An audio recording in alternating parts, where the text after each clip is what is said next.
ఇవాళ వీడియోకి వచ్చేసరికి అయితే గాంధీ టాక్స్ మూవీకి సంబంధించిన రివ్యూ తీసుకొచ్చినాను. చిన్న రిక్వెస్ట్ ఏంటంటే ఛానల్ సబ్స్క్రైబ్ చేసుకోండి లేటెస్ట్ మూవీ రివ్యూస్ కోసం. సో ఈ మూవీ ముందే చెప్పేస్తున్నా, దీంట్లో డైలాగ్స్ ఉండవు. ఏం మాట్లాడుతున్నాడు ఆ డైలాగ్స్ లేకపోతే ఎట్లా అంటే డైలాగ్స్ ఉండవు.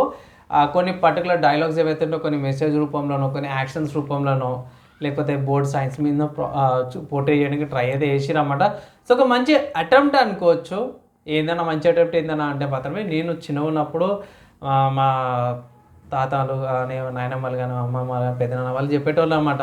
అరే పదర మీద వచ్చేదిరా, బొమ్మ కూడా ఉండకుంటుండే అప్పట్లో, ఒకటి బొమ్మలను చూసి తృప్తి పడేటోళ్ళము, ఇప్పుడైతే స్మార్ట్ ఫోన్లో కూడా చూసేస్తున్నాము అనేసి అన్నారు. సో ఆ జనరేషన్ నుంచి ఇక్కడ దాకా వచ్చారు. సో మేబీ ఒక నాస్టాల్జియా ఫీలింగ్ కోసం పాత వాళ్ళకి అండ్ ఆల్సో కొత్త వాళ్ళకు కూడా చూపించడానికి తీసుకొచ్చారు. ఒక మంచి అటెంప్ట్ లాగా అయితే అనిపించింది. ఎవరైతే మూవీలో డిఫరెంట్గా ఉండాలనుకుంటారో, ఓన్లీ ఎమోషన్ ఫీలింగ్తో చేయాలనుకుంటారో వాళ్ళకి ఇది ఒక మంచి మూవీ లాగా అనిపిస్తుంది. డైలాగ్స్ ఏమి ఉండవు, మొత్తం ఎమోషన్స్ మీద నడిచిపోతుంది అన్నమాట, యాక్షన్స్ మీద, ఎక్స్ప్రెషన్స్ మీద. నాకైతే మాత్రమే మూవీ చాలా బాగా అనిపించింది బై. ఒకవేళ చూడాలనుకుంటే పోయి చూడొచ్చు. ఇంకోటి కీ పాయింట్ ఏంటంటే క్యారెక్టర్స్ అనమాట.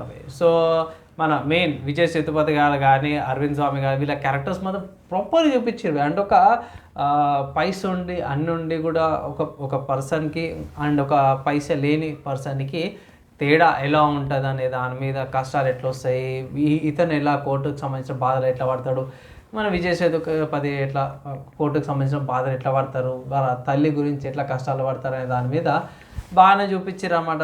నాకైతే మాత్రం బాగుంది. నేనైతే మాత్రం చూడదగ్గ మూవీ అంటే ఎవరైతే డిఫరెంట్గా అంటే మూవీలో అరే కొత్తగా ఉండాలి రాబోయ్, యూనిక్గా ఉండాలి రాబోయ్ అంటారు కదా, వాళ్ళకి ఇది one of the good movies అంటాను, రికమెండ్ చేస్తాను పోయి. అండ్ ఈ మూవీకి సంబంధించిన రేటింగ్ చూసుకుంటే మాత్రమే 2.75 అవుట్ ఆఫ్ 5 రేటింగ్స్ అయితే ఇస్తున్నాను. తక్కువ ఎందుకు ఇచ్చినావు అంటే మాత్రమే ఇక్కడ ఏంటంటే మూవీకి ఏదైతే యూనిక్నెస్ ఉందో అది కొంచెం మైనస్ కూడా అనుకోవచ్చు. యూనిక్నెస్ ఏంటంటే మాత్రమే dialogue and simplicity, simple story అన్నమాట, అదే అనుకోవచ్చు. సింపుల్ స్టోరీ ఉంటే ఏంటంటే మనకి ప్రిడిక్టబుల్ ఉంటుంది, అరే నెక్స్ట్ ఇదే కదా అన్నట్టు అనిపిస్తుంది.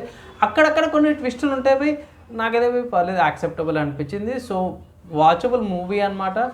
అండ్ మంచి ఫీల్ గుడ్ మూవీ లాగా కూడా అనిపిస్తుంది. వల్గర్గా లేదు కానీ కొన్ని సీన్స్ ఆక్వర్డ్గా అనిపిస్తాయి, కానీ మిగతా అంతా కూడా వాచబులే, థియేటర్లో వాచ్ చేయొచ్చు అనేసి అయితే రికమెండేషన్ అయితే చేస్తాను బై. ఇది నా రివ్యూ, నా ఒపీనియన్ నచ్చి మంచి అనిపిస్తే మాత్రం లైక్ అండ్ షేర్ చేయండి. నెక్స్ట్ వీడియోలో కలుసుకుందాం.